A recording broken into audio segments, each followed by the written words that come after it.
monthly Magic Book Clubbers. I would just like to check in with you and talk about the books that are going on right now.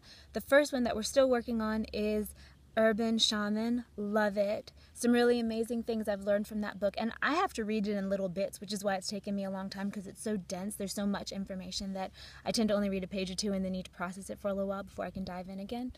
And some of the amazing things I've learned from that are the blessing, first of all. I actually brought some essential oils with me to Burning Man, and that was one of my gifts on the playa, was giving someone the blessing, which is touching different parts of the body from top down and saying, be aware, be free, be focused, be here, be loved, be strong, and be healed.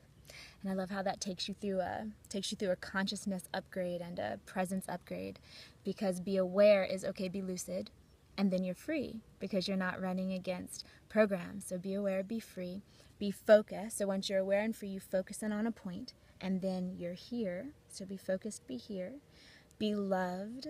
And at that point, I would let my energy fill them with just divine love, nothing personal, just true cosmic love. And then be strong, because love makes you strong. Think about muscle testing, you know. And then be loved, be strong, and then be healed, which is the end result. It also talks about some energy work in there. It also talks about shifting your dreams, which I'd actually done before, but the way that they talk about it in Urban Shaman is a progression from that. Also, one other thing was talking about how you expect things to go. So if you're sitting in a dentist chair, you expect it to hurt, but what if you were to expect it to feel good? And anything else too, a tough conversation, a long day. I find that even if I don't know exactly how it's going to go, but if I'm feeling a little bit of stress or anxiety about maybe having too much on my agenda for the day, my itinerary for the day, and worried that my chi flow won't last and that I'll be exhausted or something, I just allow myself to kind of come back from that expectation and sit and be like, I don't know how it's going to go, but I'm just going to expect it to feel good. It pretty much works every time. So those, and along with some other things, there are really some good tips in the Urban Shaman book. I've also just finished the first week of the Master Key system, the one that we're coming into next time technically, but I've already jumped in onto it. So just so you guys know, you don't have to wait, because it's, I think, a 24-week program. And the first week, what you do is you just let your mind do whatever you want, but for 15 minutes to 30 minutes. So I usually set my alarm for 16 minutes because somehow it happens that I'm busy during that time, almost always. You just sit perfectly still. So it doesn't matter what you think. So I usually just tend to go through my normal meditation of clearing out my chakras, spinning my Merkaba, connecting to the world, those kinds of things, setting intentions and talking to my guides.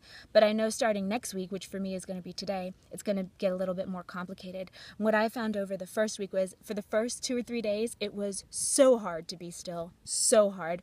The very first day, there was a fan blowing in the room and a strand of hair was tickling my cheek, and it almost drove me freaking insane. I did not realize how crazy that would make me. Another day, I had a bit of a congested throat because it's autumn here. Lots of things are releasing their seeds and stuff, and pollen and stuff like that. And so I found myself clearing my throat or swallowing a couple times, which isn't being perfectly still. So little things like that. But then the last 2 days or so, it was easy. I would just kind of relax my body and keep relaxing it until I was only kind of aware of it. And then my mind could just go around and do stuff, but my body would go ahead and stay still. So I'm excited to get into the next phase. Like I said in the last video, this book is super upgradey. You know, you can't read it and take it seriously and not have amazing things happen in your life as a result. Excuse me. So yeah, I'm going to be also opening up a new website for the Monthly Magic Book Club, and I'm going to link that for you guys as soon as it's ready. It's just going to be monthlymagicbookclub.com, so say you don't see this video for a couple days, you could just go search and see if it's up already.